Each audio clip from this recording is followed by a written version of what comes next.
sembah nama Yesus. Haleluya.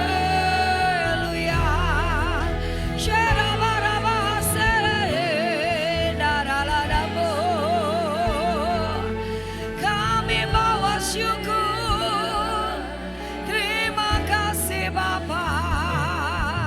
Angkat suara sembah. Dia Tuhan, Dia Raja.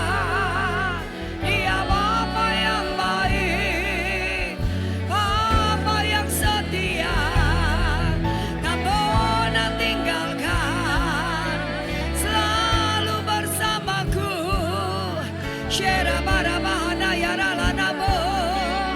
Glory, bagi angkat suara sembah Tuhan. Say thank you, terima kasih. Engkau baik, sungguh baik selamanya.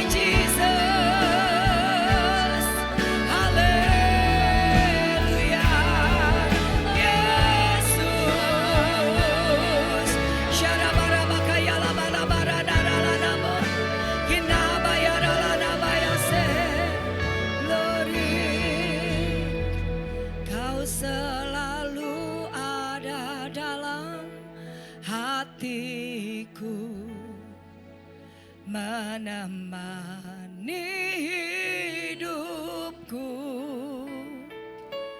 memujimu, menyembahmu selamanya. Itulah yang ku rindu. Ya, mari semua angkat kedua tanganmu bersama-sama di hadapan Tuhan. Berikan hatimu sepenuhnya. Kau selalu ada dalam hatiku. Katakan sama Tuhan. Menemani hidupku,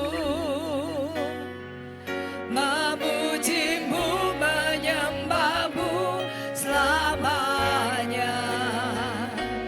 Itulah yang ku rindu. Mari sekali lagi angkat suaramu, angkat tanganmu, angkat wajahmu. Katakan dengan iman. Kau selalu ada dalam hatiku. Amin. Menemani hidupku, memujimu, menyembahmu selamanya. Itulah yang ku rindu. Yo, sekali lagi mari goncangkan sorga dan biarlah jiwa kita bersuka cita. Kau selalu ada dalam hatiku. Glory. Menemani hidupku, memujimu, menyembahmu selamanya. Itulah yang ku rindu. Yo, cepat sendiri katakan. Kau selalu ada dalam. Ini doa kami Tuhan, kami percaya. Dalam segala keadaan, segala situasi Engkau ada bersama dengan kami. Memujimu. Glory Jesus. Lebih lagi yuk, katakan dari hati yang mengerti. Kau selalu ada dalam hatiku. Bilang sama Tuhan. Menemani hidupku, memujimu, menyembahmu selamanya. Itulah Yuk sampai kita tahu bahwa Tuhan ada bersama dengan kita. Kau selalu ada dalam hatiku. Tidak ada lagi ketakutan, tidak ada kecemasan. Tidak ada keraguan, tidak ada kebimbangan. Karena percaya dia pribadi yang tidak pernah meninggalkan. Dia ada bersama dengan engkau dan saya. Hari ini, besok, bahkan sampai selama-lamanya. Tidak satu kali pun dia biarkan anak-anak jatuh sampai tergeletak. Tidak pernah dibiarkan kita sampai terpuruk. Tangan kuasanya memegang dan selalu menemani. Kau selalu ada dalam hatiku, Jesus. Menemani hidupku. Memujimu, menyembahmu selamanya. Amin. Itulah yang ku rindu. Haleluya. Kau selalu ada dalam hatiku. Menemani hidupku. Memujimu, menyembahmu selamanya. Itulah yang ku rindu. Itulah yang ku rindu. Itulah yang ku rindu. Beri sorak-sorai meriah buat Tuhan Yesus. Haleluya.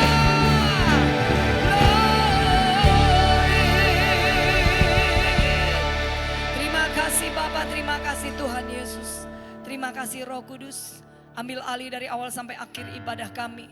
Bahkan dalam seluruh keseharian kami, Engkau pegang kendali dan ambil kedaulatan-Mu atas hidup kami Tuhan.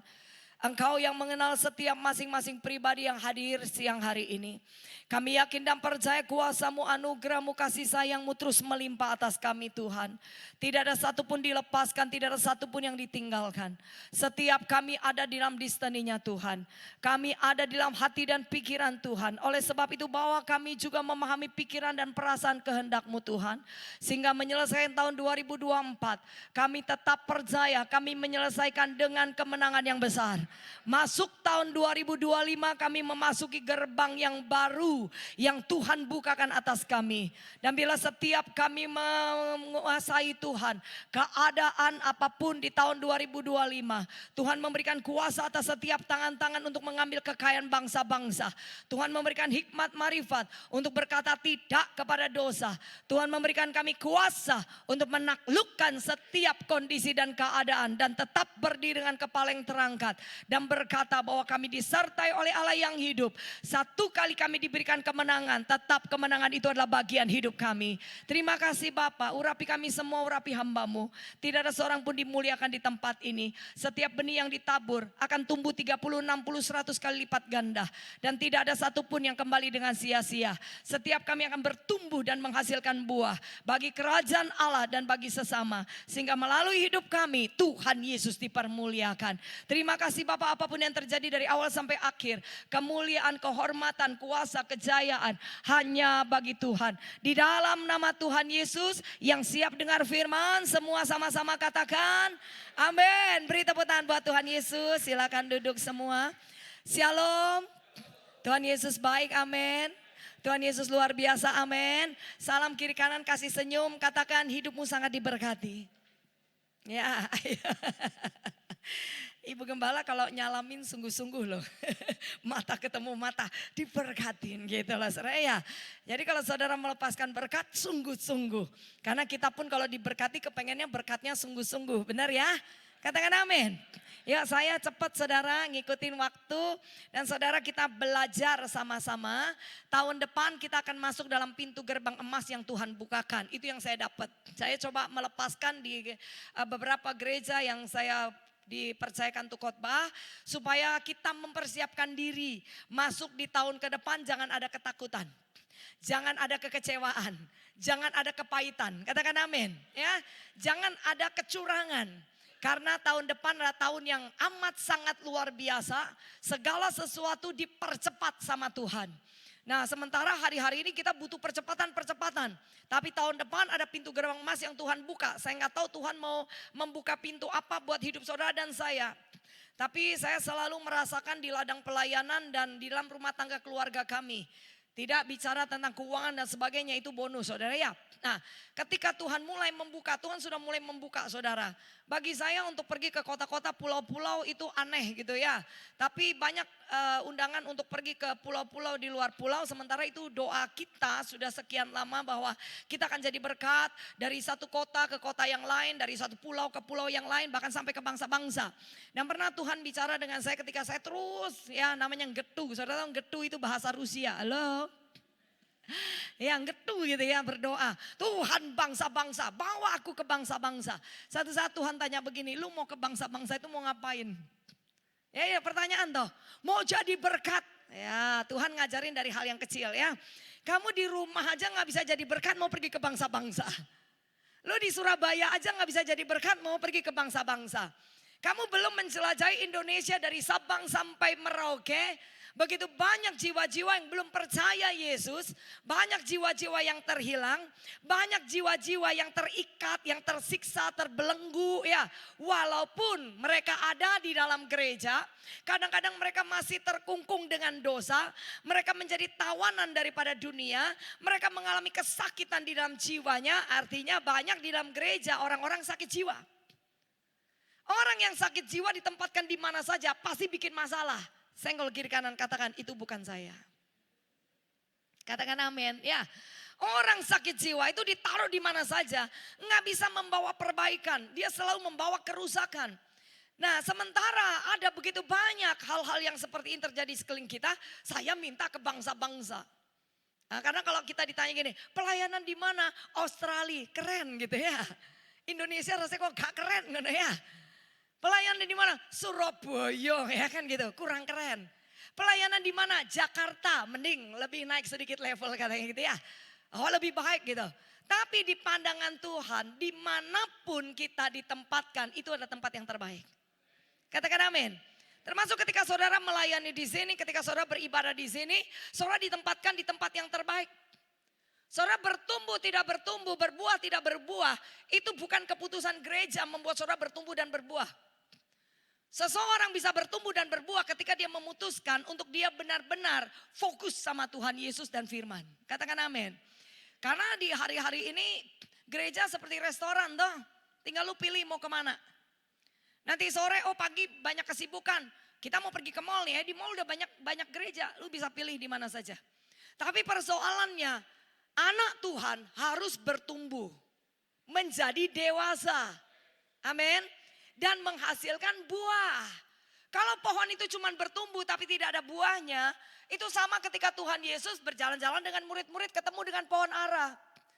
Tuhan merasa lapar, dia pengen makan. Kelaparan di tanda petik gitu ya, kelaparan Tuhan Yesus bukan lapar secara jasmani loh.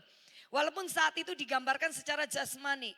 Kelaparan Tuhan Yesus adalah melihat anak-anaknya mengalami perubahan dalam karakter dan menghasilkan buah. Kelaparan Tuhan di dalam jiwa Tuhan adalah melihat anak-anaknya punya kehausan kelaparan untuk mengerti Tuhan mau apa dalam hidupnya. Tuhan mau mengerjakan apa melalui hidupnya. Jangan jadi Kristen biasa saudara. Karena kalau saudara sudah disebut Kristen, saudara dan saya warga negara kerajaan sorga. Dan yang namanya kerajaan itu bukan satu wilayah yang kecil loh. Kerajaan di satu tempat itu bisa menguasai wilayah-wilayah yang ada di sekelilingnya. Nah saudara dan saya bukan hanya anak kerajaan, tapi kita ini pangeran putri Sion kerajaan sorga. Katakan amin. Diberi jubah, diberi cincin, ya kan? Diberi kasut. Ya kita punya otoritas sebagai anak raja. Tapi orang Kristen tidak ngerti statusnya. Mereka hanya tahu, gue Kristen, punya agama Kristen. Pokoknya Tuhanku namanya Yesus. Kalau ada masalah cari Yesus. Kasihan ya, orang Kristen yang sudah 1000 tahun jadi anak Tuhan. Ke gereja cuma melulu pengen ditolong terus sama Tuhan. Itu kasihan, bilang kiri kanan, sakno. Oh iyalah, seharusnya kalau saudara saya lihat dari wajahnya ini sudah 1000 tahun jadi Kristen. Katakan amin. Ya, saya jadi anak Tuhan 32 tahun. Nah, kayaknya beberapa saudara lebih lama dari saya ya. Seharusnya sudah berguna gitu loh. Berguna bagi kerajaan sorga. Tidak harus ada di mimbar khotbah. Tidak harus ada main musik di mimbar ya. Tapi yang namanya melayani itu, saudara, saya pernah berdoa, Tuhan, melayani itu apa sih gitu ya. Melayani itu ternyata cerminan hati dan kasihnya Kristus. Tuhan taruh di hati saya. Itu cerminan gambaran diriku. Melayani itu adalah cerminan hatiku dan cintaku. Jadi kalau saudara saya berkata berguna, melayani, itu bukan terus rebutan mimbar. Sampai di mimbar ini gegeran. Pemain musik satu yang lain senggol-senggolan. Kamu mainnya ke api, kamu mainnya ke api, ke api, api. Loh api, enggak api itu penilaian di matanya Tuhan. Oh ini tempatku, ini bukan tempatmu di sini, tempatku di sini. Yang bisa menempatkan kita itu Tuhan, katakan amin. Dan mimbar ini maafkan saya ya, maaf ya, saya lagi mengalir aja ya. Ini yang namanya mimbar ini sering banyak yang namanya kamuflase dan kemunafikan. Turun dari mimbar. Maaf ya, pemain musik, singer, worship leader, saya yang khotbah. Apakah ngerti melayani yang sebenarnya? Ketika kau ketemu dengan orang susah di sana, ngelengos apa nyapa? Ketika ada orang butuh bantuan, kau bisa membantu. Kau mundur apa kau maju? Ketika di sampingmu, suamimu, istrimu ngalamin masalah dan mereka menangis. Tanganmu ini terbuka untuk memeluk mereka atau kau ngomel? Atau kau meninggalkan mereka? Ketika orang tuamu lagi sakit, gak usah jauh-jauh dulu. Ketika orang tuamu lagi sakit, butuh keuangan dan kau bisa nolong. Tapi kau berpikir hari ini ada perpuluhan, ini lebih penting untuk perpuluhan daripada obatnya mama. Kira-kira saudara ngerti gak artinya melayani? Melayani bicara personal jiwa. Gereja kita seperti ini, akhirnya orang semua rebutan yang namanya melayani, kemudian bangga dengan sebuah pelayanan. Karena berpikir, gue udah ada di dalam gereja pakai jas, pakai dasi, khotbah lagi di mimbar. Tapi ketika turun, tidak ada cerminan kasih dan hatinya Kristus di dalam orang ini. Malah kadang menyebalkan, isinya suka ngomongin orang, isinya cuma suka memfitnah, suka melihat kalau orang susah dan menghakimi mereka. Kadang-kadang kita malah mundur ketika kita ketemu dengan orang-orang yang kurang, karena kita takut mengeluarkan uang untuk membantu. Kadang-kadang kita juga ngelihat oma-oma nyebrang jalan, kita hanya mentelingi, oh sakno yo omaiku dalan dewean mana anaknya. Kita selalu begitu. Nah sementara kita yang bisa datang ke dia dan berkata, Oma ayo nyebrang bareng saya, tak tuntun ya boleh. Itu ekspresi hati dan cinta, itu melayani. Dan perkara-perkara kecil seperti itu dinilai sama Tuhan. Katakan amin. Ya jadi ayo saudara di hari-hari ini persiapkan diri. Kalau tahun depan ada pintu gerbang baru, Tuhan hanya beri kepada mereka yang bisa dipercayakan. Dan mereka yang naik sampai menjadi kepercayaannya Tuhan. Tuhan itu bukan Allah yang bodoh, halo. Terus bisa dibodohin dengan kita rajin datang ke gereja. Tuhan adalah Allah yang melihat hati. Setuju? Jadi saudara mau simpan racun, ulet, kebusukan, atau kebaikan, atau kebenaran di dalam hatimu, yang tahu itu cuma Tuhan. Kiri kananmu enggak tahu. Kau senyum aja udah orang bilang, ini orangnya baik. Iya Pak, iya. Saudara ketemu gini, shalom. Orang akan bilang gini, orang ini ramah. Wis, sudah. Tapi yang di dalam, enggak ada yang tahu. Pernah gak sih saudara disalamin, tapi di belakang diomongin? Yang pernah, mandok-mandok. Ya, berarti saudara ngerti ya gitu ya. Padahal ini teman baik, ini ipar ya kan gini ya. Ini saudara. Kalau di depan, ya apa kabarnya? Oh iya baik ya, keluarga diberkatin ya. Oh di belakang diomongin gitu, oh, itu biasa, itu mah biasa udah terjadi. Tapi kalau dilakukan oleh anak Tuhan, itu tidak biasa. Itu namanya luar biasa. Ya, karena anak Tuhan pantang untuk hidup seperti itu. Itu namanya dua muka. Coba kasih ke kiri kananmu, katakan mukaku ada berapa, tanya mereka. Ya. Dua muka ya kan gitu ya. Jadi kita coba, kita terus belajar untuk bertumbuh jadi dewasa dan menghasilkan buah. Katakan amin. Karena orang yang bisa dipercaya, kata kitab Amsal ini yang saya mau khotbahkan, akan diberkati banyak. Saudara hanya perlu belajar dan terus belajar, kita termasuk saya berusaha dengar Tuhan, ya, dengar Roh Kudus, mau dipimpin untuk sampai ke titik bisa dipercaya. Nggak usah bingung hari ini gue butuh duit. Pokok bisa dipercaya, bahkan nggak butuh duit, duit bisa datang. Lo kono sing amin. Berarti nggak pernah ngalamin, sakno ya.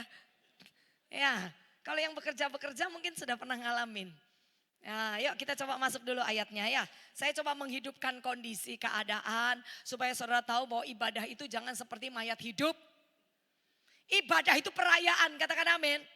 Karena hari Minggu ini hari Sabat, berarti Senin sampai Sabtu saudara percaya saudara disertai Tuhan dan hari ini menyatakan kemenangan itu tetap di pihakku. Lah kok wajahnya stres ngono sih?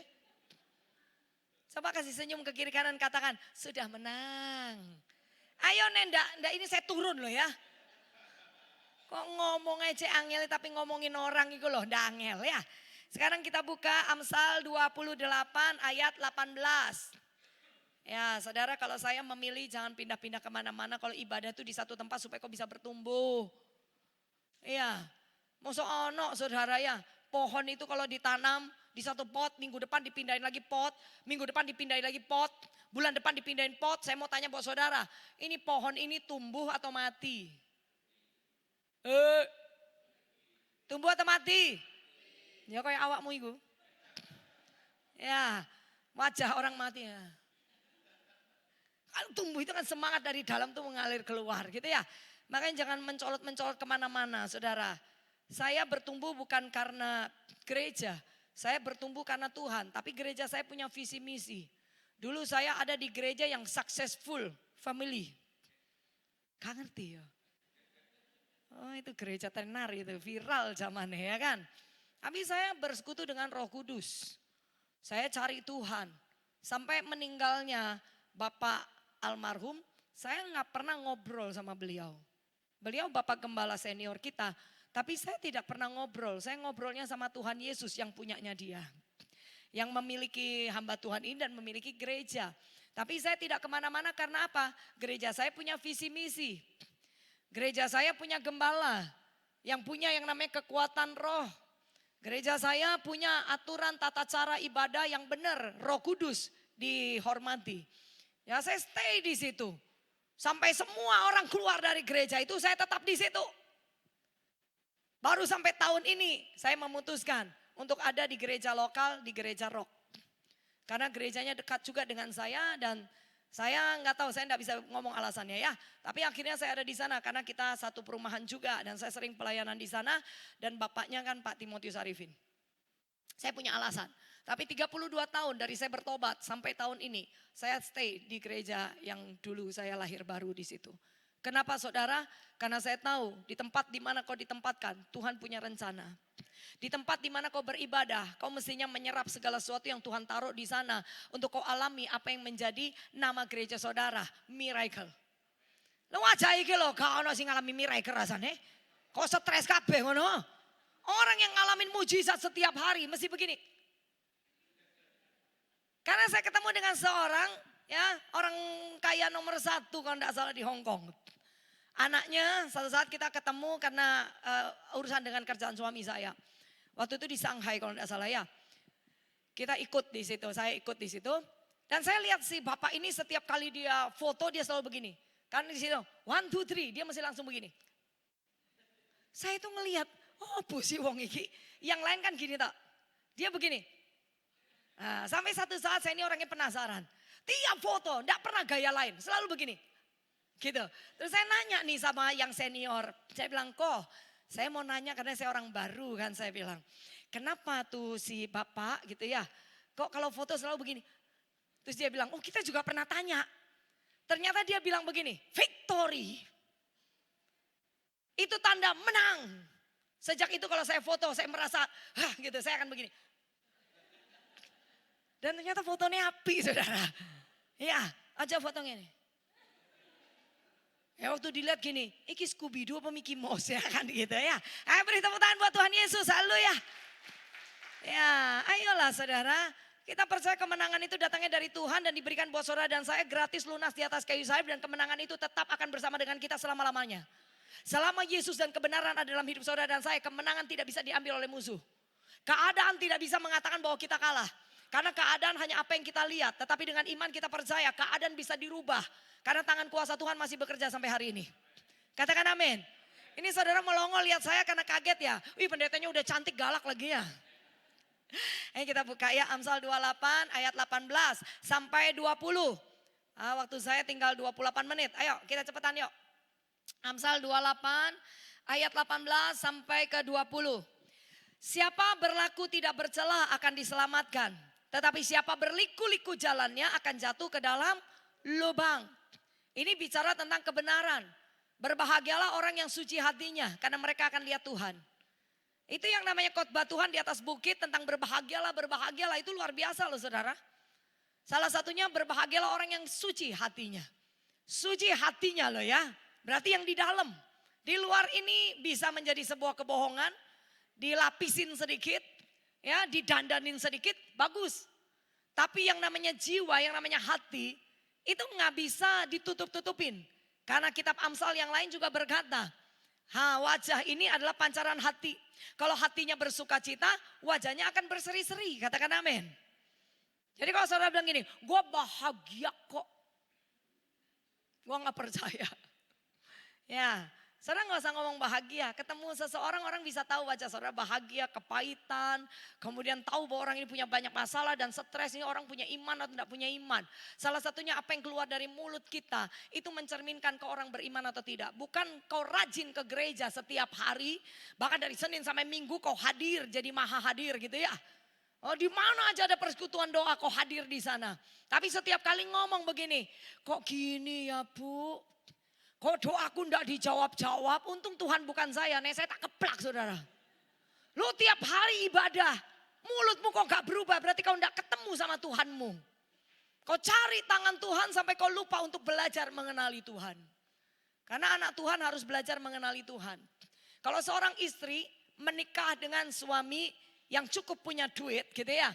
Tiap kali ketemu suami, apalagi kalau sudah waktunya gajian. Dia nunggu suami dengan sukacita. Dia bukan tunggu suaminya pulang. Nunggu apa? Oh ya pinter kabeh ngerti. Nunggu angpaunya ya kan, duitnya ya toh. Tapi seorang istri yang benar harus belajar mengenali suaminya.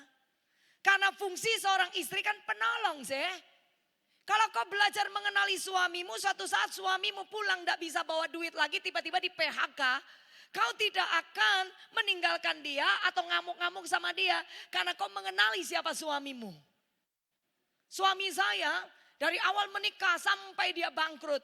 Itu duitnya semua dikasihkan ke saya. Karena wanita adalah bendahara keluarga. Tapi bendahara keluarga juga yang menghabiskan uang suaminya. Benar apa benar? Nah ketika waktu suami saya ngalamin bangkrut, masalah banyak. Ya bahkan ada bikin satu kesalahan gitu ya. Saya mau marah enggak bisa. Karena saya mencintai suami saya dan belajar mengenali dia seperti saya mengenali Tuhan. Tuhan ngajarin itu. Tiap kali saya berpikir, tidak adil Tuhan buat hidup saya. Menikahkan seharusnya begini. Tuhan cuma ngomong, coba kamu lihat sisi baiknya. Ya itu Tuhan. Beda sama kita. Kalau kita ngobrol sama mama kita kadang gini. Makanin dhisik tak bilang ojo kawin BDE. Kan gitu sih. Saiki nyesel toh. Pedotan wes. Nah, ini mama gendeng. Ya benar gak sih? Hari-hari ini solusinya kan begitu sih. Itu bukan kebenaran. Tidak akan mendatangkan yang namanya kemuliaan dalam hidup rumah tangga. Nah suka gak suka saya harus datang ke Tuhan. Saya gak bisa ngomong ke orang tua saya sementara mereka belum percaya Yesus waktu itu. Dan saya juga gak mungkin laporan sama mertua saya. Wah ki anaknya. Ya saya ngomong sama Tuhan. Tuhan cuma bilang coba lihat sisi baiknya. Ternyata banyak sisi baik di suami saya yang saya punya alasan untuk tidak marah dan menuntut. Sekalipun pada saat itu suami saya diproses tidak memberikan saya uang sama sekali karena tiap bulan tidak bisa menghasilkan uang. Ayo Bu, buktinya saya bersinar tuh hari ini. Taat sama firman, kau benar-benar ngalamin hidup. Dan hidup dalam segala jawab poporek. Tuhan datang membawa hidup dalam segala. Oh gak ngerti ayat KB. Tuhan datang membawa hidup dalam segala kelimpahan. Ketika kau taat firman, kau mengalami hidup. Dan ketika kau alami hidup, kelimpahan akan datang menyertai hidupmu. Itu firman. Saudara mau cari, tapi gak melakukan apa yang menjadi tipsnya Tuhan. Kita coba hari, capek loh saudara. Kadang tidak dapatkan, makanya banyak anak Tuhan di hari-hari ini murtad. Banyak ganti Tuhan, karena mereka tidak mengenali Tuhan. Mereka hanya ingin diberkati Tuhan, itu salah. Kalau kau mengenali Tuhan, hari ini kau akan bersuka cita dan bangga jadi orang Kristen. Katakan amin. Dan hari ini besok bahkan sampai selama-lamanya sekali ada di dalam badai. Sekalipun ada di dalam lembah. Sekalipun di dunia orang mati. Kau tidak akan pernah kemana-mana. Karena kemanapun kau pergi Tuhan ada di sana menyertai. Setuju saudara? Jadi yang kalau sudah mau pindah ganti Tuhan. Bertobat hari ini. Dan juga yang mau ganti bojo. Bertobat hari ini. Setuju katakan amin. Karena uang gak bisa beli kebahagiaan. Ini ono sing gini. Palsu. Ono duit bahagia, jare sopo. Saya penginjil, saya udah melayanin banyak orang. Yang rumahnya gedong, naik lift lantai 1 sampai 3 sampai 5. Istrine ayu, duwe akeh. Tiap hari matanya bengkak. Kenapa? Nangis. Karena apa? Suaminya punya banyak wewe gombel. Bukan punya satu, banyak. Saudara pilih mana? Suami kaya raya kau dicukupin tapi suamimu boleh punya istri lagi. Atau hidupmu biasa saja sederhana tapi suamimu setia, pilih mana? Yang pertama apa yang kedua? Kak jawab, kak pulang loh ya. 1 apa 2? Nah, saya pilih yang ketiga. Suaminya kaya tapi saya juga dia setia. Beri tepuk tangan buat Tuhan Yesus, haleluya. Ya kita buka cara pikir kita ya. Siapa berlaku tidak bercela akan diselamatkan. Tapi siapa berliku-liku jalannya akan jatuh ke dalam lubang. Jadi jangan kita ini seperti ular ya. Jangan juga seperti kepiting jalannya miring terus. Hidup orang Kristen itu harus lurus. Kalau kau mau hidup lurus baca Alkitab. Kau akan tahu yang mana boleh, mana gak boleh. Mana yang Tuhan suka, mana Tuhan gak suka. Karena hidup kita satu kali kita percaya Yesus. Hidup ini sudah dipersembahkan buat dia. Dan tubuh ini adalah milik Tuhan, bukan milik kita lagi. Sekalipun saudara jemaat di sana, saya juga kan kadang-kadang jemaat di situ. Tapi status kita adalah anaknya Tuhan, kita miliknya Tuhan. Jangan membuat hidup kita ini rusak sehingga firman yang tidak bisa lagi ditarik. Ya, karena keluar dari mulut Allah tidak bisa kembali dengan sia-sia. Satu kali Tuhan bilang kalau jalanmu berliku-liku, kamu akan jatuh dalam lubang. Dan lubang ini bukan lubang yang baik, ini lubang kesengsaraan. Makanya banyak orang Kristen hidup dalam kesengsaraan karena hidupnya tidak mau berubah jadi benar. Katakan amin. Ayo ayat 19. Siapa mengerjakan tanahnya akan kenyang dengan makanan. Siapa mengerjakan tanahnya akan kenyang dengan makanan. Tetapi siapa mengejar barang yang sia-sia akan kenyang dengan kemiskinan. Berarti yang rajin bekerja kenyang. Yang suka tidur nonton bola luwe. Berarti Tuhan bukan cuma ngajarin kita berdoa. Tapi Tuhan juga ngajarkan kita bekerja. Dan bekerja dengan benar. Bekerja dengan iman. Karena segala sesuatu yang dikerjakan dengan iman itu mendatangkan berkat. Katakan amin. Segala sesuatu yang dikerjakan tanpa iman sia-sia. Artinya apapun yang kukerjakan dari perkara yang kecil sekalipun. Asal ku percaya berkat itu datangnya daripada Tuhan. Yang kecil akan jadi besar. Nah, saya dulu pernah cerita ada seorang ibu dia pensiunan. Saya suka dengan ibu ini karena dia punya kesaksian memberkati saya. Ibu ini pensiunan gak tahu suaminya apa gitu ya. Tiap bulan cuma terima uang 65.000 bu. 65.000 itu cukup apa? Halo? Wong beli bedak gak cukup. Masa pakai tepung. Ya, satu saat kita ketemu di persekutuan doa. Si ibu ini kesaksian. Dia bilang, saya ini pensiunan, suami saya sudah ndak ada. Anak-anak saya juga sudah jauh. Jadi saya hidupnya sendiri. Tapi wajahnya itu kayak gini, aku ini sendirian. Enggak, ini orang beriman, ini namanya orang beriman. Makanya saya selalu mengamati situasi dan belajar. Tuhan ngasih tahu ini loh. Jadi saya juga harus berubah. Karena apa yang saya khotbahkan harus saya hidupin. Karena jujur saudara mendengar dengan saya yang khotbah. Dituntut saya 2 kali lipat, saudara 1 kali lipat. Ngono saya gak gelem guyu. Saya khotbah ini dituntut 2 kali lipat. Kau harus lakukan apa yang kau khotbahkan. Gak cuma pinter ngajarin orang, tapi firman yang kau percayai harus terjadi dalam hidupmu. Katakan amin.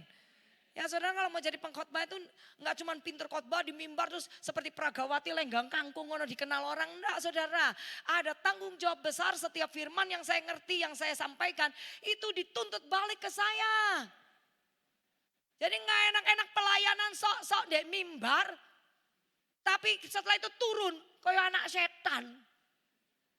Nggak bisa, kan tanggung jawabnya sama Tuhan, bukan kepada manusia. Sekalipun malu di hadapan manusia mungkin berbuat dosa.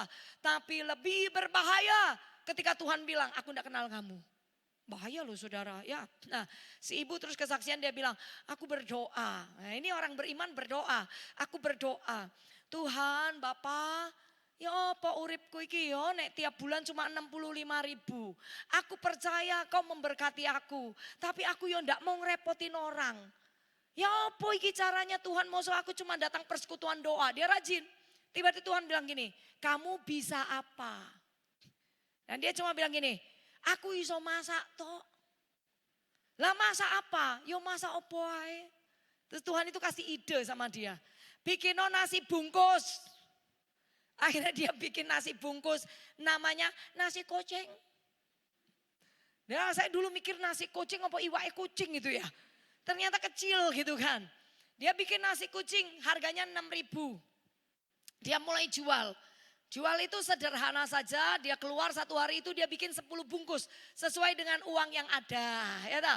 Dia bikin 10 bungkus, dia keluar dari gang rumahnya. Saya nggak tahu dia kontrak kos kah, saya lupa ya. Dia keluar, nah di situ ada banyak pak beca. Ya, terus dia panggil karena kenal. Pak gitu si bapak datang. Pak. Aku ini dodolan nasi kucing. Wenak loh Pak, wenak akeh, murah. Si bapak ngomong gini, tenan dam, enak. Kalau ndak enak balik no. Oh, ini berani loh dia ya. Nen ndak enak balik no, dia bilang gitu. Ya wes, tak coba satu, si bapak makan. Aneh, tuh bapak makan dia bilang, lu bu, enak loh bu. Dia panggil teman-temannya. Weh merene oh, iki murah 6.000 tapi segone akeh. Datang semua 10 bungkus habis. Besok dia bikin lagi 15. Besok dia bikin 20. Selalu habis. Hebat ya. Selalu habis. Nah selesai kita tepuk tangan. Ya hari ini saya percaya dia bilang. Bahwa apapun yang Tuhan perintahkan kalau aku lakukan dengan iman. Bisa menghasilkan dan menghidupi saya. Ini tante-tante ya. Terus selesai gitu. Waktu itu saya ulang tahun. Nah PD itu teman-teman lama saya. Ternyata mereka bikinin tumpeng. Nah akhirnya selesai mereka keluarin tumpeng ya toh. Doa, nyanyi happy birthday, saya tiup lilin di situ. Setelah itu dipotong tumpengnya kan, dibagi-bagiin. Terus ada juga yang sudah nasi kotaan gitu, dibagi teman-teman yang nyiapin. Saya makan sama suami. Nah suami saya ini pinter masak. Jadi kalau di rumah mau masak apa aja, bukan saya yang masak. Saya cuma pinter makan. Karena tesnya saya selalu tawar. Saya enggak suka berasa-rasa dan takut bumbu. Karena saya takut lemu dan sakit ya. Saya jaga hidup lah ya. Terus kalau misalnya suami saya bilang, mau makan apa? Saya bilang samcan. Udah enggak usah beli di toko atau beli di restoran. Suami saya, ciami. Aja orang sing jaluk, awas. Ya, nah dia masak. Kadang 1 kilo itu langsung habis di meja ya. Lah akhirnya suami saya ngomong gini, iki rasanya apa? Enak tak? Dia sudah makan. Nah saya ini pokoknya warak saudara. Karena sudah pernah proses keuangan cukup lama bagi saya pokoknya makan untuk hidup. Bukan hidup untuk makan. Loh. Kalau hidup untuk makan. Weltengmu itu loh cemblung. Itu hidup untuk makan. Kalau makan untuk hidup pokoknya masuk sehat. Wes gitu makanannya dipilih. Pokoknya badan sehat selesai. Bisa dipakai tenaganya. Nah suami saya tanya. Menurutmu piye rasanya? Saya ngomong. Ya lumayan. Rasanya ngambang ini. Manis gak, asin gak. Iki tempene rasa apa, iki rasa apa. Kadang wis ta. Dikai panganan kalau ngucap syukur makan aja loh. Lo ngomong dewe gitu toh. Lo ibu itu tiba-tiba lari. Di depan kita. Bu Valen gitu. Oh iya tante. Terus gini. Piye. Makanannya piye. Ya lumayan. Lo iki aku sing masak tak lirik bojoku ojo ngomong. Karena suami saya itu orangnya selalu terus terang. Saya kasih kode ojo ngomong. Ibu iki sing masak tadi nasi kucing iku. Ya, terus suami saya senyum. Ya apa Pak? Suami saya senyum tak ya lumayan bu. Mulai enggak jujur dia ya. Kira-kira istri ngelir jangan gitu ya. Nanti besok dia patah semangat untuk masak nasi kucing. Enggak boleh. Kadang kita perlu ngomong lumayan kan berarti tidak enak banget juga tidak jelek banget bisa dimakan lah ya. Setelah itu dia bilang begini. Setelah itu dia bilang begini. Loh ini bu yang saya masak itu bu nasi kucing iki bu. Ini sing tiap hari payu bu 20 bungkus 20 bungkus. Oh iya ya. Lumayan bu ya. Di mobil lu saya mulai mikir. Kayak enak loh saja nih. Kok bisa payu ya Tuhan? Loh saya ini selalu penasaran. Kok bisa payu ya? Nah suami saya jawab gini. Ya murah terus akeh. Tapi Tuhan jawabnya beda. Tuhan cuma ngomong gini. Karena aku yang suruh dia mengerjakan. Aku bisa merubah rasa di mulut setiap orang. Ketika makan masakannya dia di mulut orang itu. Enak. Malian payu. Itu namanya nasi kucing karismatik. Kayak beri tepuk tangan buat Tuhan Yesus. Haleluya. Amin. Jadi ayo kita punya iman itu jangan iman sindelosor gitu loh. Iman yang benar. Sehingga kau enggak usah peduli apa yang apakah ini nanti laku, apakah ini enak. Yang kau bisa kerjakan. Karena firman berkata kalau kau mengerjakan tanah yang Tuhan percayakan apa yang kau bisa. Kau akan makan kenyang. Jadi orang yang selalu meker, mangan turu. Tiba-tiba sudah tuwek, jenggotnya wes panjang begini. Dunia sudah berubah ya. Lu enggak nikmatin apa-apa, ini sing bodoh siapa, ini masuk tipu daya setan. Sementara kita punya Allah yang hidup yang bisa membuka jalan buat kita. Kita punya Allah yang bisa merubah segala keadaan yang terburuk menjadi satu kemakmuran buat hidup kita. Katakan amin. Loh Allah yang saudara sembah dan saya sembah itu bukan agama. Dia pribadi yang hidup. Dia bapak kalau anaknya nangis dia ikut nangis. Kalau anaknya lapar dia ingin beri makan. Tapi dia bapak yang tidak bisa langgar firman. Dia akan paksa kita ngerti firman. Kau kerjakan dia lepaskan berkat.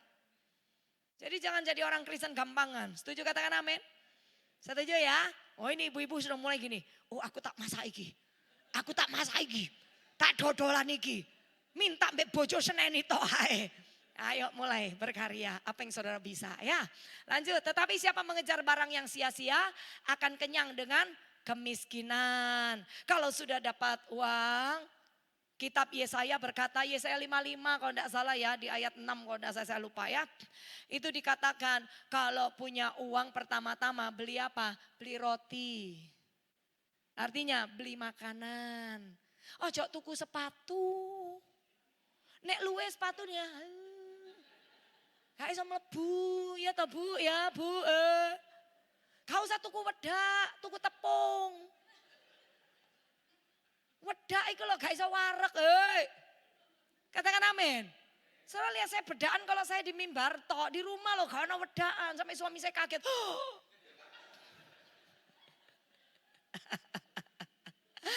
Ya, jadi ayo ibu-ibu belajar nahan diri. Cantik enggak cantiknya seseorang bukan barang yang kau pakai. Cantik enggak cantik seseorang itu inner beauty. Yang dari dalam. Suami kadang jatuh cinta sama maaf ya, lebih ireng, lebih pesek, lebih bibirnya doer, rambut keriting. Padahal istrinya di rumah wayu putih langsing irungnya mancung. Ya, kenapa bisa ketemu sama yang ireng welek jujur Karena di sini dia lebih nyaman. Di sini pulang istri saya ngene-ngene. Ma, masak apa? Dlo dewek. Yang di sana, mau makan apa kok? Telur goreng tak, aku mau iso mie rebus tak. Kira-kira apa yang membuat dia senang di sono? Yang keluar dari dalam toh, ya apa ya?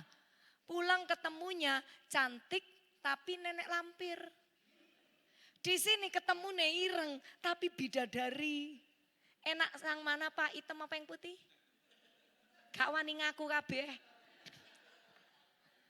Ya kan gitu, benar. Makanya anak muda kalau tanya saya, ya apa Tante Valen cari jodoh? Yang pertama cari yang cinta Tuhan. Yang kedua kamu nyaman. Ngobrolku nyambung. Jangan cari sing soge sik. Merana kau neraka di bumi. Cari yang nyaman. Yang ketiga, baru cari yang punya kepribadian. Kolam renang pribadi, rumah pribadi, mobil pribadi, ya, deposito pribadi. Ya kan, yang penting nyaman toh. Lah punya uang banyak, rumah besar, sitok nang kono, sitok nang kone. Nyari suami yang tiba-tiba nyarinya di WA. Sayang, kamu ada di mana? Ada di lantai 2. Loh, sak rumah iku lho WA-WAan gendeng. Apa itu kehidupan? Nah, itu bukan kehidupan. Tapi bu, om aku cilik. 3 kali 4, enggak apa-apa. Kayak gini, ketemu aneh, ketemu aneh. Ya. Lama-lama ketemu kan sumpek. Halo, aneh sih. Itu hidup damai di bumi. Katakan amin. Jadi pulang nanti rumahnya yang kecil-kecil, enggak usah mimpi punya rumah besar, rumah kecil aja pantat-pantatan begini. Kalau rumah besar, halo, waktunya makan. Ya, rumah kecil itu akan jadi sorga. Bukan tergantung rumahnya, tergantung orang-orang yang hidup di dalamnya. Katakan amin. Kita lihat mulai hidup. Coba begini semua. Ayo, pokoknya enggak ngono gak mari aku. 1, 2, 3. Kasih ke kiri kananmu. Ayo toyo yo. Cek angel beri tepuk tangan buat Tuhan Yesus, haleluya. Ayo kita lanjut ya. Tapi siapa mengejar barang yang sia-sia akan kenyang dengan kemiskinan. Jangan kejar barang sia-sia. Kalau kau nanti bisa jadi orang yang dipercaya, barang itu akan datang sendiri. Jangan lihat apa yang saya pakai, semuanya dikasih orang. Bilang kiri kanan, punya Bu Valen itu gratis KB. Ya, saya jadi orang yang bisa dipercaya aja ya. Ya, suami saya pernah dalam posisi kondisi keuangan yang sulit. Itu saya belajar jadi perempuan ilahi. Saya punya berkat sendiri, pengen beli tas, gak bisa. Bukan gak bisa, gak mau saya. Karena anak saya masih harus sekolah. Di rumah harus ada makanan. Saya menahan diri. Setiap tahun orang Natal beli baju. Ini kan bentar lagi Natal, saya gak beli. Itu waktu masih kondisi kekurangan, benar-benar kurang. Dan hampir minus istilahnya. Saya belajar ikut Tuhan itu kenapa kesuksesan, kemakmuran, keuangan bisa datang adalah bisa menahan diri dari keserakahan dan keinginan daging. Itu khususnya ada di perempuan, woi perempuan. Ya, bedak nggak ada pakai yang 200 ribu, 100 ribu. Bedak itu bedak emas, emas. Dipakai jadi manusia emas gitu ya. Ya pakai itu ya, nah pakai emas itu. Ya semua yang di rumah yang mewah-mewah dikurangin semua. Yang namanya pel-pelan gak pakai dah obat, pel biasa. Yang penting telaten, bersih rumah ya. Baju gak ada molto, mengurangin. Ya karena uangnya gak cukup. Semuanya dikurangin. Dulu gaya waktu suami masih jaya di pekerjaan. Beli yang namanya Biore, ya, cair gitu ya. Biore cair udah gak pakai karena mahal. Saya pakai sabun. Itu sabunnya artis, sabun Lux, ya kan gitu. Itu Widiawati pakai loh itu, ya diganti semua. Berjalan dengan waktu, saya cuma pakai tas ya, tas yang ada beli di Pasar Atum, 250, 150 dulu dapat ya. Tiap kali masuk toko mahal, saya lihat 1,5 juta. Ibu Valen punya uang untuk punya, tapi untuk makan. Lah suami saya izinkan saya beli yo, wes suwi ndak beli. Tapi saya dekat dengan Tuhan. Roh Kudus taruh di hati saya. Tiba-tiba saudara pernah enggak kalau Tuhan bilang tidak boleh terus mules kayak mau pegang itu terus duk jantung saya. Weteng wes mules. Berarti Tuhan bilang metu. Keluar saya dari toko. Ya saya cuma ngelihat gini, saya bilang, "Pa, satu saat saya punya itu." Suami anak saya akan ngomong gini, "Kak tuku ta?" Anak saya bilang, "Mama enggak beli." "Enggak wes, masih punya." Suami tahu saya pengen. Dia bilang, "Beli yo. Punya uang beli yo." Sekto, enggak penting-penting. Besok mau bayar ini, mau bayar ini, mau bayar ini. Kan bendahara itu perempuan. Perempuan yang bijak akan membuat suaminya diberkati. Tapi suami yang sayang sama istrinya, tidak menyakiti istrinya, ke tanganmu akan diberkati kekayaan bangsa-bangsa. Kenapa pria kerja, ketoknya sukses, tapi enggak punya uang sama sekali? Karena suka nyakitin istrinya. Ayo para bapak-bapak yang ada istri, bilang sama kiri kanan, "Saya enggak begitu kan?" Ayo bilang, "Pak, maka pria enggak bisa diberkati karena teman pewarisnya disakitin terus. Kalau teman pewarismu ini kau sayang seperti Tuhan menyayangimu, berkat itu akan turun padamu. Dan jangan pernah simpan uang di kaos kaki ya Pak. Harus transparan sama istrimu supaya kau enggak beli vapor ya. Beli narkoba, bahkan beli perempuan. Pak, wajahmu enggak usah dibuat kudus, enggak usah. Ya, setuju katakan amin. Ya kan? Nah, akhirnya yang saya kepengen 2 minggu ke depan ada anak rohani saya, dia udah kerja di bank, cukup diberkatin gitu ya. Dia pergi ke Singapura, dia pulang, dia bawa koper gede. Rumah dia sama rumah saya agak dekat, tapi dia gak pulang ke rumah dia dulu. Dia ke rumah saya, dia buka kopernya. Cece, ini aku ada beli oleh-oleh loh. Ini buat Cindy, dia kasih anak saya. Waktu itu krok ya. Anak saya juga pengen, tapi mahal waktu itu 400.000. Saya 400.000 bisa makan untuk 2 minggu ya. 2 minggu, 3 minggu. Karena saya makannya tahu tempe. Lah, iyalah. Kalau enggak punya uang enggak usah beli Wagyu. Terus pakai kartu kredit. Bulan depan bendol muri ya, enggak usah sok-sok sogeh gitu ya. Lah sudah akhirnya saya bilangin loh, kamu enggak pulang saya kasih mamamu. Dia bilang enggak Cece itu ada tas 2, satu punya mama satu punya Cece. Tapi Cece pilih dulu, nek mamaku sembarang. Tak lihat ada satu tas yang saya lihat waktu itu di TP. Yang saya pegang, ini 1,5 juta. Itu zaman anak saya masih SMP. Oh 1,5 juta saya balikin. Ternyata ada di dalam koper itu. Ya apa caranya Tuhan? Saya enggak ngomong sama dia, Tuhan linkkan pikiran dia dengan apa yang saya mau. Dan dia bilang, Cece boleh pilih. Saya bilang yang ini boleh enggak?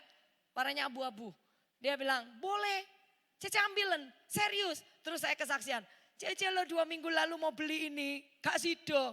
Untung Cece enggak beli, batinku memang gak gelem beli. Wong duwe gak cukup. Sejak itu saya tahu bahwa hidup itu harus ngerti prioritas. Jangan beli hal-hal yang enggak penting. Tapi yang penting untuk kau jadi berkat buat keluargamu, jadi berkat orang sekelilingmu, maka berkatmu yang sudah tersimpan itu akan Tuhan luncurkan kepadamu. Beri tepuk tangan buat Tuhan Yesus ya. Ayat yang terakhir, 2 menit, ayo naik. Nah, saya nawar sama Pak Gembala setengah jam lagi boleh kok percaya saya. Ya, enggak, ya ayo. Amsal 28 ayat 20. Orang yang dapat dipercaya mendapat banyak berkat. Makanya jangan kejar berkatnya. Tapi ayo kita mengelola hidup kita. Kita usahakan hidup kita menjadi orang yang bisa dipercaya Tuhan. Kalau kita bisa dipercaya Tuhan, Tuhan akan membuka mata para pemimpinmu di dalam gereja, para pemimpinmu di tempat kerja. Bahkan ketika koneksi-koneksi kerjamu itu melihatmu, Tuhan membuka pikirannya. Tuhan akan menaruh, ini loh orang yang bisa kau ajak kerjasama. Ini loh yang bisa kau angkat. Tuhan yang mengerjakannya. Karena pertama-tama ketika seseorang bisa jadi orang yang dipercaya sama Tuhan, Tuhan buka semua pintu yang tidak bisa dia buka. Katakan amin. Jangan nguber berkatnya, jangan nguber duitnya. Tapi mengerti apa yang Tuhan percayakan kepadamu, kerjakan dengan sungguh-sungguh. Jujur, taat, setia, punya integritas, punya dedikasi sebagai anak kerajaan sorga. Ditaruh di tempat pekerjaan. Jangan isinya cuma main HP, main game, nonton di sela-sela, seharusnya kau bisa bekerja. Akhirnya perusahaan membayarmu, kau nganggur tidak menghasilkan apapun dari perusahaan, perusahaan tetap menggajimu setiap bulan. Kelihatannya bosmu enggak ngerti, tapi ada sepasang mata yang tidak pernah tidur untuk mengawasi kita. Kau ada di dalam gereja, pelayanan, malam dugem. Jep, besok hendreng. Saya tersinggung ya. Apalagi kalau udah diaken pakai jas. Oh, di rumah istri buang. Di sini shalom. Dia. Nggak bisa dipercaya. Terus waktu pelayanan, nah saya hamba Tuhan yang penginjilan kan kemana-mana di daerah-daerah. Seringkali ditanya, Bu tidur di pastori enggak apa-apa ya Bu. Bu tidur di sini enggak apa. Enggak apa-apa. Bu makan di sini enggak apa. Enggak apa-apa. Kadang malah kalau kita diajak ke mall kita berdua sepakat memang kita enggak terlalu suka. Kita bilang Pak bisa enggak tidak diajak ke restoran-restoran besar.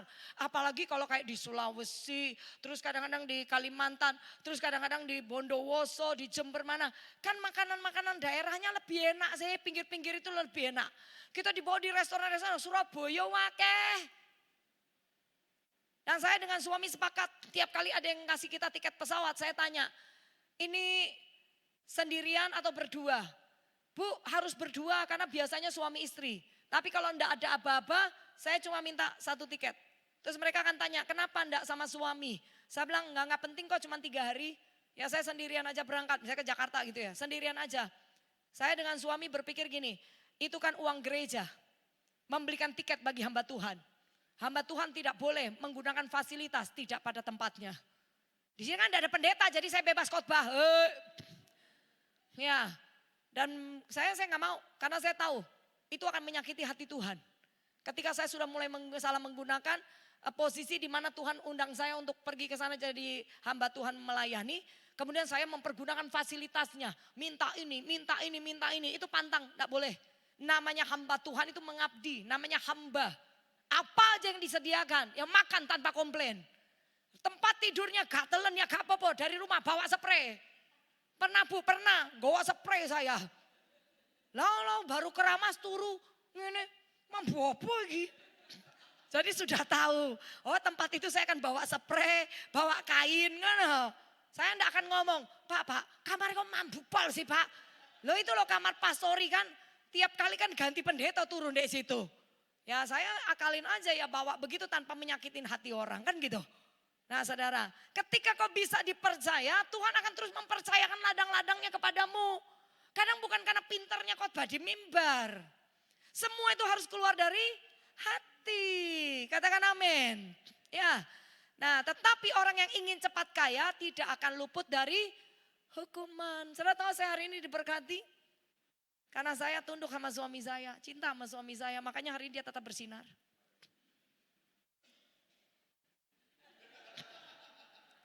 Ya, saya baru tahu firman itu ya dan amin loh. Kapan perempuan diuji ketika suaminya tidak punya uang? Kapan pria diuji ketika dia punya banyak uang? Ya, suami saya diuji ketika saya sakit 7 tahun rahim saya sobek, kantong umi saya bocor. 7 tahun, gak neko-neko, setia di rumah. Gak jelalatan gini. Suami saya tiap hari push up. Gak ngerti. Push up dan amitabha. 7 tahun. Dia diuji kesetiaannya sebagai suami yang istrinya sakit. Nah saya gak bisa ngelayani suami. Tapi saya diuji ketika suami gak punya uang. Saya gak rewel. Gak punya uang saya berdoa. Saya mulai lihat mujizat datang. Jadi saya percaya ketika bisa dipercaya sama Tuhan.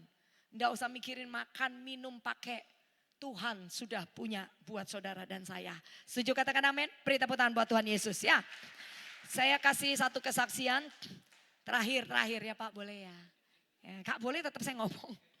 Ya ini kesaksian. Tuhan kasih kita kepercayaan banyak. Tapi sebenarnya ada 3. Karena waktu udah gak nutut ya. Ada satu aja yang saya mau ngomong. Waktu, time. Kita ini masih punya sisa waktu. Coba buka di Petrus, saudara ya.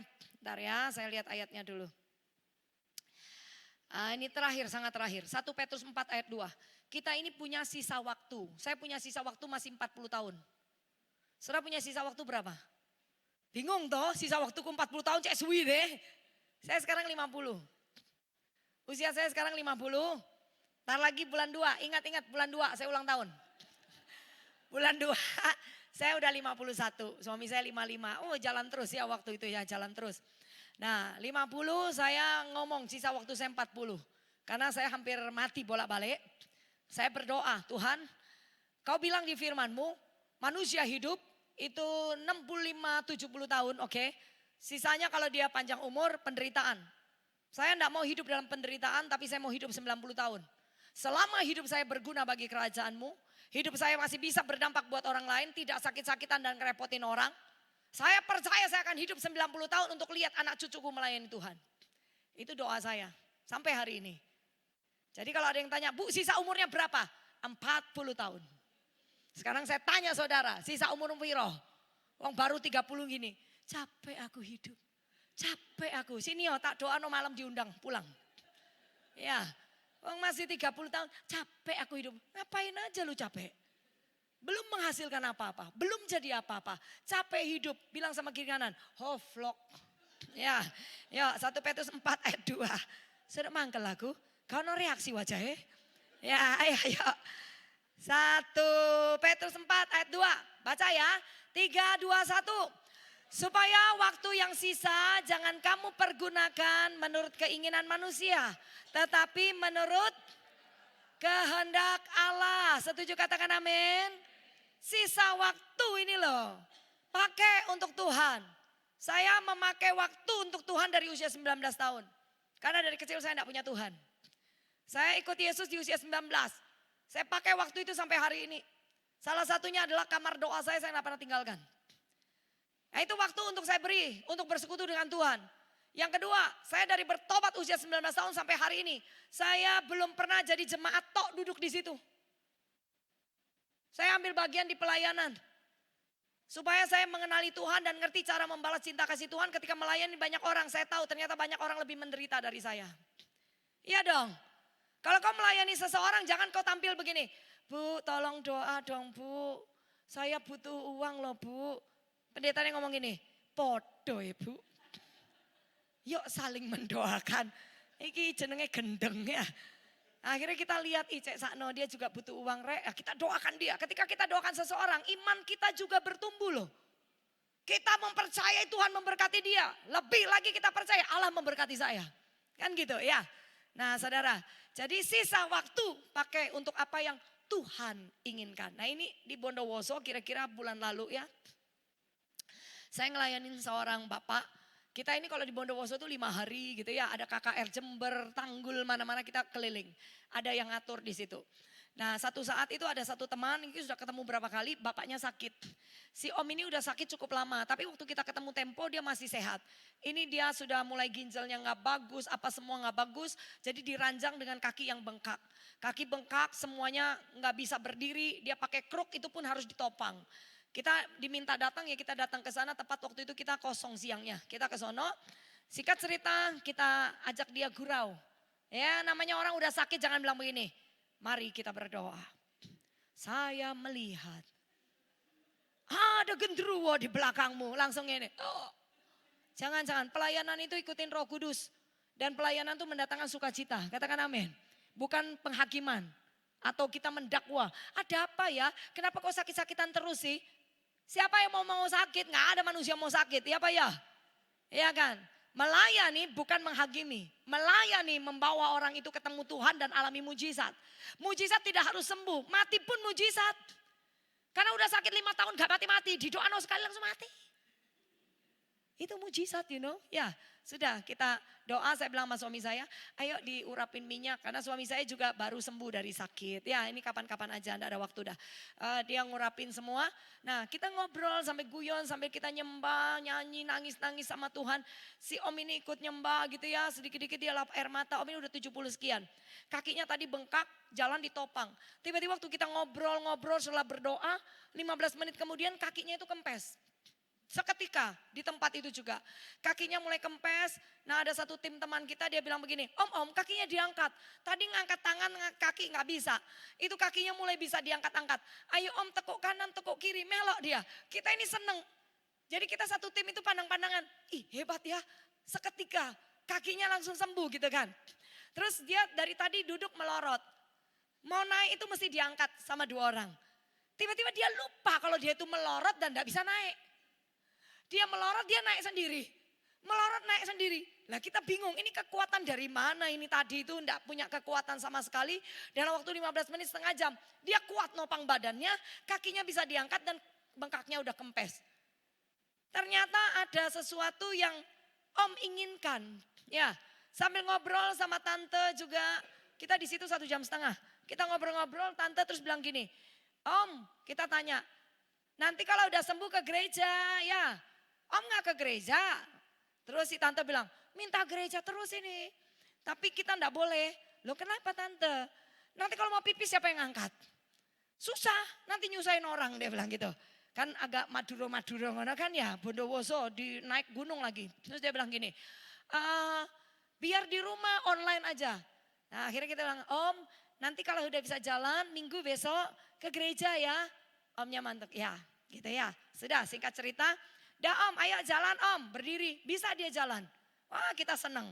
Terus om bilang, saya mau ke toilet. Dia jalan pergi. Cuma ditemenin, tadi diangkat, ini temenin bisa jalan. Kita senang terus kita lihat jam. Udah yuk, kita masih mau doain orang gitu. Ayo gitu. Terus saya ke belakang, Om pas keluar, saya datang. Om, Ibu pendeta mau pulang. Kalau pendetanya kayak saya yang mati hidup loh. Saya bilang, Om, Bu pendeta mau pulang. Dia pegang tangan saya kaget. Tidak. Nyanyi. Doa lagi. Hah? Mau nyanyi lagi? Mau doa lagi? Oh ya. Tunggu Om, saya bilang, kasih dong mulai, Om yang minta nyanyi. Ya, terus semua duduk, kita nggak bawa alat musik, nggak. Kita alkapela gitu lah, duduk di situ. Nyanyi lagi, kita nyanyi yang ringan terakhir. Ku mau cinta Yesus. Om sudah bisa cari tempat duduk sendiri. Ya, kita nyanyi ku mau cinta Yesus. Iki sing dilawat Tuhan iku yang melayani. Gara-gara omnya sembuh. Kita nangis tuh gini. Kok ya bisa ya? Orang biasanya didoakan, cukup saya mau masuk kamar kan gitu. Ini om itu loh suka nyanyi nyembah. Ternyata om ini kepengen ke gereja sudah lama. Itu tante enggak boleh dia ke gereja karena kondisinya tidak memungkinkan. Saudara tahu apa yang saya pikirkan? Ketika ada kerinduan dia untuk nyembah Tuhan, Tuhan kirim kita ke sana. Itu bukan kebetulan saudara. Tuhan kirim kita ke sana di waktu yang tepat untuk menghibur ini loh, om ini loh. Tuhan menghibur hatinya. Lega dia bisa nyanyi, lega dia bisa nyembah. Kita udah dikasih waktu nyembah, badan sehat, saya emoh nang gereja. Sudah gitu penyembahan, bisu. Yang lain nyembah ingin tok. Tuhan ngene karepmu apa? Ini loh sampai kepengen ketemu Tuhan. Tuhan itu datang sendiri ke sana lewat kita. Sudah toh pulang. Seharusnya kami berdua hari Rabu pagi pulang ke Surabaya. Malamnya ada pelayanan. Tiba-tiba ada brosur muncul. Hari Rabu saya KKR di Jember. Loh saya ngomong, kalian ngomong cuma sampai Selasa. Lah kok Rabu muncul? Lah aku anak pelayanan di Surabaya. Bojoku juga khotbah, doa malam. Ya apa Bu wes nyebar brosure. Akhirnya kita berdua cancel semua pelayanan di sini. Ternyata hari Selasa malam KKR di Bondowoso. Kan Senin doanya om itu. Hari Selasa tiba-tiba om masuk rumah sakit. Hari Rabu kita selesai dari KKR. Anak-anak ngomong gini, ya apa Om ada di Jember loh, kita mumpung di Jember. Terus Koko bilang, wes sekarang aja, malam ini aja kita ke rumah sakit. Didoa no lagi. Saya baru ingat, waktu om kedua kali kita nyanyi, kita lagi nyembah, kita ngomong ku mau cinta Yesus itu. Saya lihat Tuhan Yesus berdiri di depan dia. Pegang tangannya om. Saya pikirkan kalau Tuhan hadir, dia udah sembuh. Tapi ternyata Tuhan itu datang menghibur dia dan menjemput rupanya. Saya enggak dong waktu itu. Nah waktu dia bilang, Koko bilang kita ke rumah sakit. Tiba-tiba di perjalanan saya ingat. Saya bilang tempo hari saya lihat Tuhan Yesus berdiri depan dia. Kayaknya pulang ini. Nah terus saya video call sama anaknya. Karena anak yang lain di rumah sakit, teman saya itu masih di Bondowoso. Saya bilang, Ce Valen, thank you ya. Saya bilang kalian siap-siap ya. Kaget dia. Saya bilang sorry. Tempo hari saya lihat Tuhan Yesus berdiri di depan dia. Tapi saya enggak ngomong karena saya pikir dia sembuh. Udah enggak usah ngomong. Tapi ini kok dia masuk rumah sakit. Kok ini penglihatannya muncul lagi di depan mata saya. Saya bilang kalian nanti rekonsiliasi ya. Besok atau kapan datang minta ampun semua, minta maaf sama papa. Dia mau sembuh, dia mau pulang. Yang penting kamu sudah beres sama orang tuamu. Dan dia pulang dengan lega dan dia sehat juga dengan lega. Gitu Tace. Ya apa siap enggak? Enggak papa wes sakno juga papa kata gitu. Loh cucunya nangis-nangis karena ada satu cucu cinta, engkong belum menikah. Kepengen dia menikah, engkong ada di sana. Akhirnya saya harus ngomong ke dia, enggak apa-apa rela nongkong. Karena Tuhan nanti hadir di pernikahanmu kalau engkong pun enggak ada. Tapi berdoa yuk sepakat, siapa tahu Tuhan kasih umur panjang. Udah, kita datang ke rumah sakit, saya lihat dia pakai kateter daan ya. Ini udah pakai oksigen dan sebagainya, udah enggak sadar si om. Nah saya lihat dia punya kateter, itu isinya darah tok, maaf ya. Itu darah warnanya hitam. Saya langsung hati nyes gitu. Saya datang, saya lihat wajahnya om, padahal ini bukan papa saya. Saya so nuangi saudara, seperti membayangkan kemarin dia lagi nyanyi sukacita sama kita. Sekarang dia tidur di situ. Saya nangis dulu, belum doain saya nangis dulu. Karena lucu pendeta nangis sambil berdoa. Ya saya dah Akhirnya saya bilang yuk kita semua siap-siap yuk termasuk anak mantu. Besok kumpulin semua ya. Rekonsiliasi sama papa karena besok kami pulang. Gak bisa bantu kalian. Ya udah terus saya doa tiba-tiba ada angka 3 sampai 6.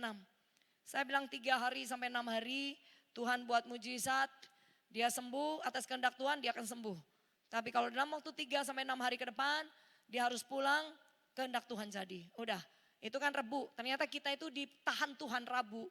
Hanya untuk kembali doakan si Om dan membuat mereka rekonsiliasi. Om dibawa pulang. Hari Sabtu Om pulang. Persis di jam yang sama ketika kita ada di rumah sakit.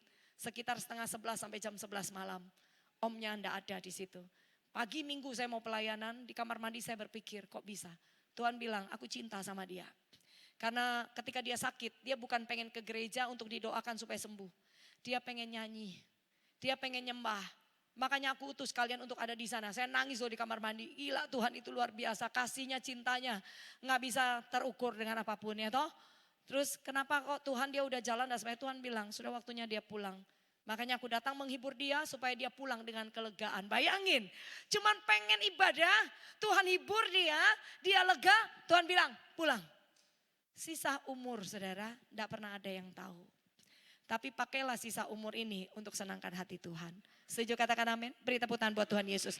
Yuk bangkit berdiri semuanya. Haleluya, haleluya, thank you Jesus. Glory, glory. Ya sembari pemain musik siap-siap. WL bantu saya mujikan lagu. Saudara tetap ada dalam hadirat Tuhan. Yuk saudara mau taruh kedua tangan di dada, mau angkat satu tangan. Saudara datang bersekutu sama Tuhan. Jangan sampai waktu yang masih diberi buat kita, baik itu ibadah, baik itu bekerja, baik berkumpul dengan keluarga, kita pakai dengan percuma. Sementara masih ada waktu, kau masih bisa kumpul dengan suami, istri, anak-anak. Ayo peduli dengan mereka, jangan selalu pegang HP. Gadget itu mengambil waktu kita untuk mengenali suami, istri, anak-anak kita. Gadget itu membuat satu hubungan itu jadi jauh. Ketika kau kumpul dengan keluarga, HP-mu masukkan ke lemari. Pandang wajah suamimu, pandang wajah istrimu, anak-anakmu. Karena tidak selamanya mereka akan ada bersama dengan kita. Salah satu akan pulang, salah satu akan pergi. Entah juga anak-anak pergi kuliah, anak-anak menikah. Entah suami istri siapa duluan pulang, nggak ada yang tahu. Tapi sementara masih ada bersama, pegang tangan mereka, peluk mereka, say I love you. Kalau kau salah, say sorry. Kalau kau tahu bahwa istrimu baik, suami baik, sekali waktu kau bilang thank you, sudah jadi istri yang luar biasa. Thank you sudah jadi suami yang luar biasa. Kadang tidak perlu memberi sesuatu yang lebih. Ketika kau bilang terima kasih, saya sering pegang tangan suami saya bilang thank you ya. Dia bilang untuk apa? Sudah setia nemenin saya kemana-mana. Kadang suami saya peluk saya dia bilang thank you. Saya bilang kenapa? Rumahku bersih. Gitu-gitu toh. Tapi itu sangat berarti, sangat berharga. Mungkin anak pulang, kau jangan sibuk kerja aja. Satu kali dia panggil mami, daddy. Peluk mereka. Dan bilang aduh anak mama ganteng, anak mama cantik. Thank you ya jadi anak baik. Pernah gak sih saudara lakukan itu? Mumpung ada waktu. Selama masih ada waktu kau masih punya orang tua, telepon mereka. Say mom I love you, sehat ya. Pa I love you, sehat ya. Mungkin ini bagi kita tidak penting. Tapi waktu itu akan terus berputar. Itu lebih daripada uang yang ingin kau hasilkan. Itu lebih dari kekayaan yang kau mau kumpulkan. Karena kekayaan pada akhirnya kau tinggalkan dan kau tidak bisa menikmatinya kok. Tapi siapapun yang ada di sampingmu bersama denganmu, kau bisa menikmati kehadiran mereka selagi masih kau pergunakan waktu dengan baik. Karena satu saat waktu itu juga akan hilang. Begitu juga ketika kau ada di ladang pekerjaan. Kalau kau masih bekerja, saya thank you sama Tuhan. Karena di luar sana yang pengangguran banyak. Yang tidak punya keahlian, tidak punya talenta untuk membuat sesuatu untuk dijual juga banyak di luar sana. Sementara kau punya, jangan mengeluh, jangan menggerutu. Pakai waktu itu dengan baik. Apapun yang Tuhan berikan waktu itu buat kita, pakai dengan baik. Kau masih bisa melayani, saya masih bisa melayani. Jangan mengeluh capek karena ladang sudah kuning, pekerja sedikit. Siapapun yang Tuhan mau pakai dan dipercayakan, kerjakan dengan sungguh. Karena ada upah di balik semua itu.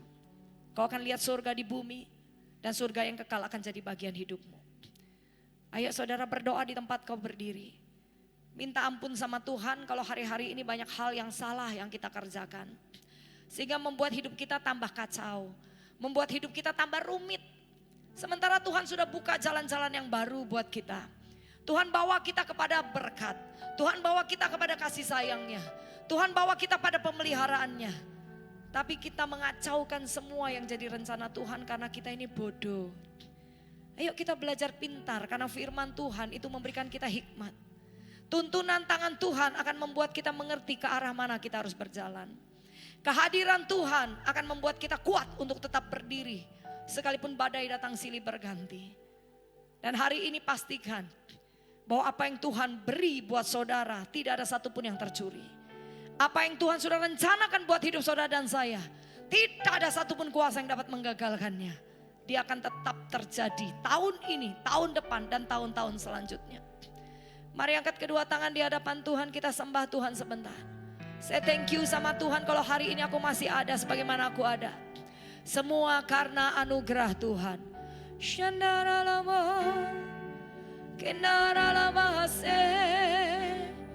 Thank you Abba. Glory.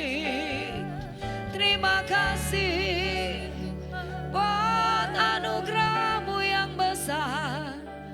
Buat kasih sayang-Mu. Buat waktu yang Kau beri.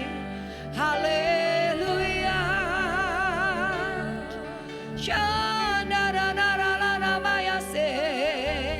Glory, haleluya.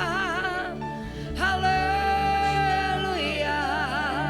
Thank you God. Glory, mari jangan ada yang diam. Minimal kau katakan terima kasih Tuhan dan say haleluya. Haleluya. Haleluya. Bebaskan jiwa yang terikat. Bebaskan jiwa yang tertekan. Berdiri sebagai pemenang-pemenang Allah.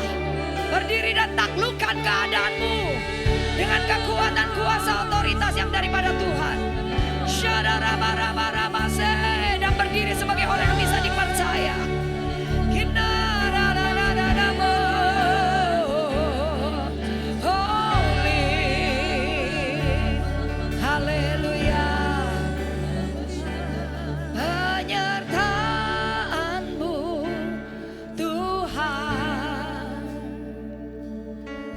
Segalanya bagiku. Hadirmu di hidupku. Hadirmu di hidupku. Jadikan ini doa yang terbaik sebelum pulang dari tempat ini.